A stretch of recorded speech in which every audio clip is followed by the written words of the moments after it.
Welcome to another edition of On Point, alongside James Scully. I'm Vance Hanson, filling in for Ed DeRosa, who, as we speak, is in transit to New Orleans on a leisurely drive down there for this weekend's Louisiana Derby Preview Day at the Fairgrounds, highlighted, of course, by the Risen Star, the major prep for the twinspires.com Louisiana Derby. We've had an awful lot of time to talk about this card, James. They drew it last Friday. I had a chance to look at the Risen Star a little more in depth yesterday, and kind of like what happened in the Lecomte last month. I really like Motom going into this. I think his race on that day was so impressive that I think he could end up being like a Frisian Fire, an international star. I think he's got a shot to sweep all three of the major Derby preps at Fairgrounds this winter. What do you think about that? Well, I understand that take. I mean, I think for sure the mile and the 16th distance, and it's a big field with probably a good amount of speed entered, and race should set up nicely for him. So that's a good point. I mean, even like Vickers in trouble winning two of the three a couple years ago. Those horses can get on a roll and stay on a roll down there at Fairgrounds, and he's the class of the field. Yeah, this is obviously a tougher race than the Lecomte was. We have Airoforce, who actually beat Motom last fall in the Kentucky Jockey Club at Churchill Downs. Airoforce has yet to run on a fast track. He'll probably get that chance on Saturday. You also have Gunrunner, a nicely bred colt out of the Steve Asmussen barn, who kind of hit the front early in the Kentucky Jockey Club, faded to fourth. He's a close relation to former Horse of the Year St. Liam. I think he's got a big shot as well. Who else do you like in this race? I like Gunrunner. I bet a little bit on him in Pool 2 of the Kentucky Derby Future Wager at long odds. I thought that, that race in the slop, he turned in a good middle move in that race and then got a little bit tired late, but, that was only his third start, his first against Stakes Company, and he was running into a couple buzzsaws that night in Airoforce and More Spirit. So definitely encouraged by him as a potential Derby contender.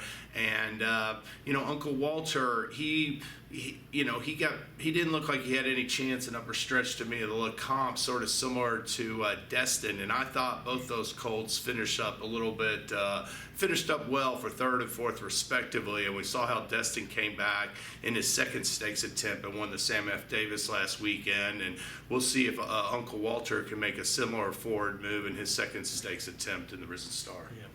Also on the card is the twinspires.com Rachel Alexandra, a prep for the Fairgrounds Oaks.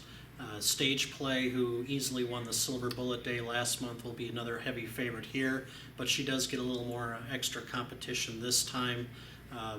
Who do you fancy in the silver? Stage Play, definitely the horse to beat, like you said, but it is a much more exciting matchup than the last time with Royal Obsession making her stakes debut. She's also trained by Asmussen, and Forever Darling shipping in for Baltus off a nice win at Santa Ynez, I believe. And so, I like Stage Play. I still think she has a chance to be really good.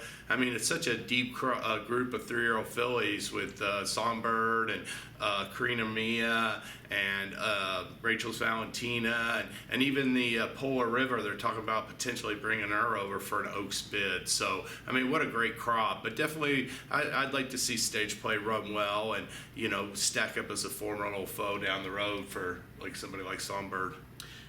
One of the fillies I'm kind of interested in seeing here is Lemon Drop Bell out of the Dallas Stewart barn. She's by a Lemon Drop kid and out of Bourbon Bell, who was a pretty good sprinter back in the late 1990s.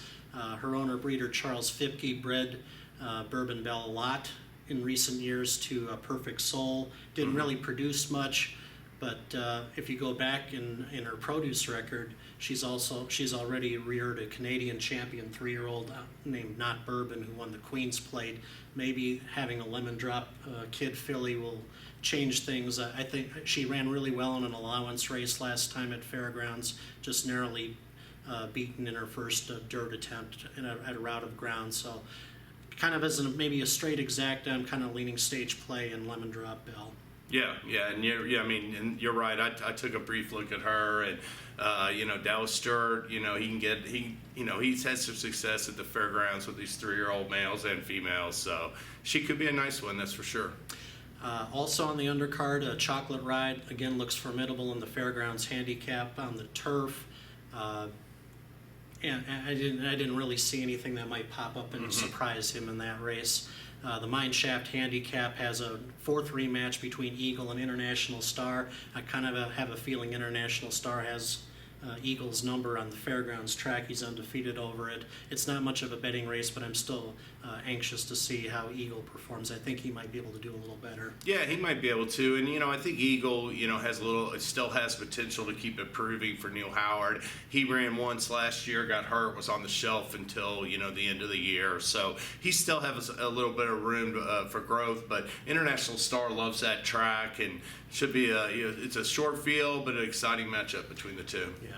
One other horse I want to mention, the Duncan Kenner, a sprint race on the card. I kind of like Shotgun Cowboy as kind of a little bit of a long shot. He won the Oklahoma Derby at 1 1/8 last fall, but I really think he's much better at sprinting. He's, I think, 4 for 5 around one turn. I think he has a chance to improve in his first start for Brett Calhoun. So we have Louisiana Derby Preview Day coming up this Saturday. Keep in touch with us on the twinspires.com blog. Ed DeRosa will have tweets and a live blog on the scene all day Saturday. It should be a great day of racing. The weather looks like it will be Chamber of Commerce quality.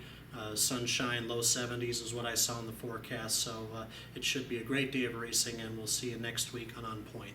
Good luck, everybody.